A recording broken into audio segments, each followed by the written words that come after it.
Assalamualaikum warahmatullahi wabarakatuh. Saya Emadam Pareza dari kelompok 4. Di sini saya akan menjelaskan tentang standar mutu. Yang pertama, saya akan menjelaskan tentang visi dan misi laboratorium. Dari standar mutu yang sudah kelompok saya kerjakan, itu mempunyai visi dan misi sebagai berikut. Visinya menjadi pusat kegiatan berbasis komputer dalam penyelenggaraan pembelajaran yang mengedepankan iptek. Lalu misi menyelenggarakan kegiatan praktikum bidang studi yang berbasis komputer. Yang kedua, menyelenggarakan berbagai pelatihan untuk memberikan dan meningkatkan minat bakat peserta didik. Yang ketiga, mengembangkan profesionalisme, keahlian dan keterampilan dalam bidang komputer. Keempat, turut serta bertanggung jawab dalam kegiatan yang melibatkan program studi khususnya terkait dengan bidang komputer. Lalu ada kebijakan mutu.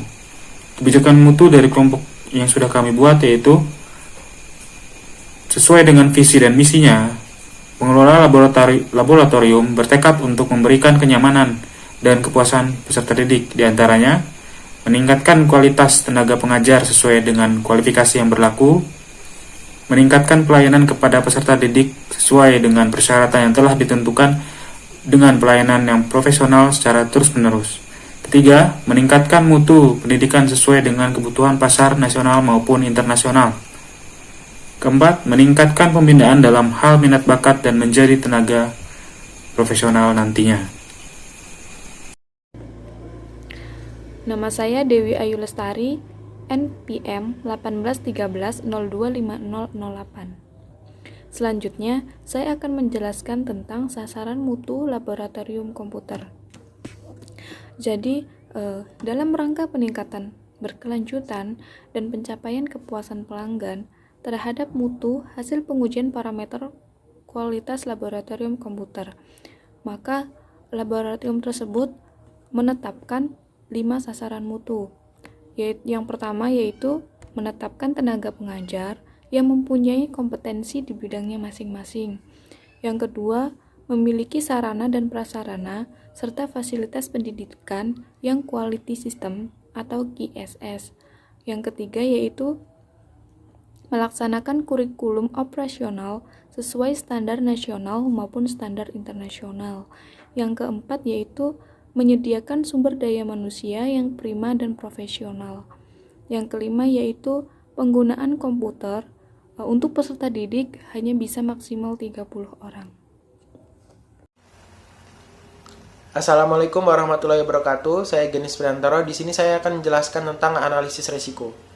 Yang pertama, pernyataan resiko belum tertatanya pengurus lab. Pemilik resiko kepala laboratorium, penyebabnya belum memiliki unit kerja dan kurangnya sumber daya manusia di Prodi Pendidikan Teknologi Informasi.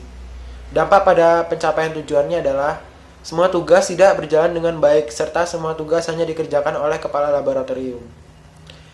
Pernyataan risiko yang kedua adalah kerusakan pada PC. Pemilik risiko kepala laboratorium, penyebabnya kurangnya tingkat pengawasan serta minimnya tata tertib yang dibuat dalam laboratorium tersebut. Dampak pada capaian tujuannya adalah kerusakan pada komputer yang dapat merugikan para pengguna khususnya mahasiswa pendidikan teknologi informasi. Yang ketiga, jadwal praktikum yang belum terkoordinir dengan baik. Pemilik resiko adalah kepala laboratorium. Penyebab pengaturan jadwal praktikum yang belum jelas. Dampak pada capaian tujuannya adalah banyak kegiatan praktikum yang jadwalnya bentrok. Yang keempat, lab yang kotor dan berantakan. Pemilik resiko kepala laboratorium. Penyebab kurangnya alat kebersihan dan fasilitas kebersihan yang menunjang kebersihan tempat tersebut. Dampak pada capaian tujuannya adalah menyebabkan ketidaknyamanan pengguna lab komputer dikarenakan lab yang tidak rapi dan bersih. Yang kelima, ketersediaan PC yang sangat minim. Pemilik risiko kepala laboratorium, penyebab belum adanya pendanaan atau bantuan dari kampus untuk menunjang ketersediaan PC sesuai dengan penggunanya. Dampak pada capaian tujuannya adalah Banyak mahasiswa yang menggunakan PC secara bersamaan, yang mengakibatkan pengguna tidak kondusif dan efisien dalam menggunakan komputer tersebut. Yang keenam, penggunaan alat laboratorium yang tidak sesuai prosedur.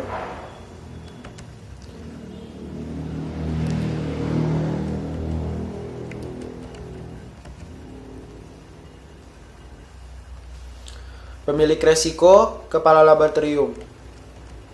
Penyebab, belum adanya peraturan yang mengatur atau aturan penggunaan dalam mengoperasikan komputer.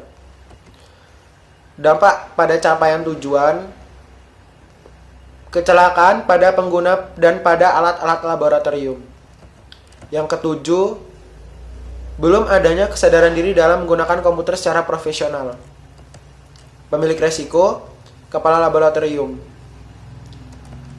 Penyebab, belum adanya SOP laboratorium yang mengatur tata tertib dalam laboratorium tersebut. Dampak pada capaian tujuannya adalah pengolahan laboratorium yang belum terstruktur dan belum jelas. Yang delapan, kurangnya pemahaman tentang keselamatan diri di laboratorium. Pemilik risiko, kepala laboratorium. Penyebab, belum adanya SOP laboratorium. Dampak pada capaian tujuannya adalah kecelakaan pada pengguna. Yang sembilan, kurangnya pemeliharaan komputer dengan baik. Pemilik resiko, kepala laboratorium. Penyebab, belum adanya pengurus yang menanggung jawabi bagian pemeliharaan komputer. Dampak pada capaian tujuannya adalah kerusakan pada komputer serta terjadinya banyak masalah seperti mouse yang mendadak mati atau keyboard yang mendadak error. Yang 10, rusaknya alat laboratorium yang ada di dalam laboratorium komputer. Pemilik risiko, kepala laboratorium. Penyebab, belum mengaplikasikan dengan baik bagaimana manajemen di laboratorium. Dampak pada capaian tujuannya adalah kerusakan serta terjadi kekurangan alat laboratorium sehingga perlu menggantinya dengan yang baru. Cukup sekian penjelasan dari saya. Wassalamualaikum warahmatullahi wabarakatuh.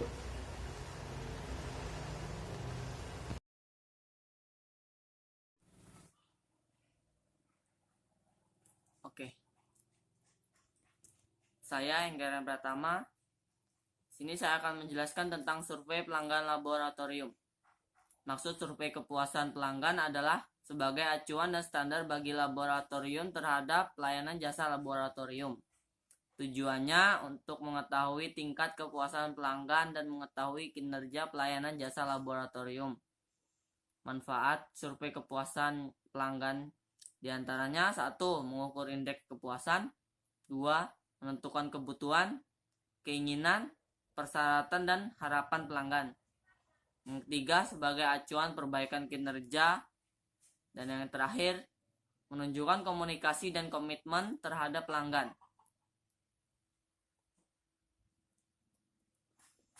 Metode penilaian dilakukan dengan cara menyiapkan kuesioner yang berisi pertanyaan-pertanyaan yang berkaitan dengan pelayanan jasa yang ada pada laboratorium tersebut.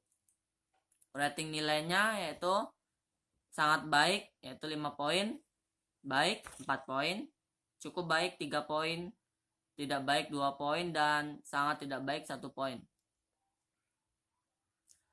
Survei pelanggan laboratorium yaitu ada kolom nomor, pertanyaan, dan kolom jawaban yaitu yang sangat baik, baik, cukup baik, tidak baik, dan sangat tidak baik tadi.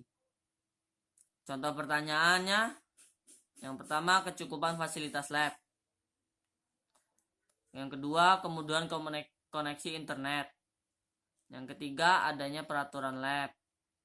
Yang keempat adanya surat pemakaian fasilitas lab atau formulir fasilitas lab. Yang kelima ketersediaan fasilitas pendukung lab. Contohnya mousepad, karpet. Itu merupakan contoh-contoh pertanyaan yang terdapat dalam kuesioner. Untuk pengukurannya kami menggunakan metode Freeman, yaitu mutu layanannya A itu sangat baik, rating nilainya 80,1 hingga 100,0. Baik itu 60,1 hingga 80,0. Cukup baik yaitu C, yaitu 40,1 hingga 60,0. D itu tidak baik, 20,1 hingga 40,0. Dan yang terakhir E itu sangat tidak baik, yaitu 0 hingga 20. Sekian presentasi dari kelompok kami. Kami akhiri. Wassalamualaikum warahmatullahi wabarakatuh.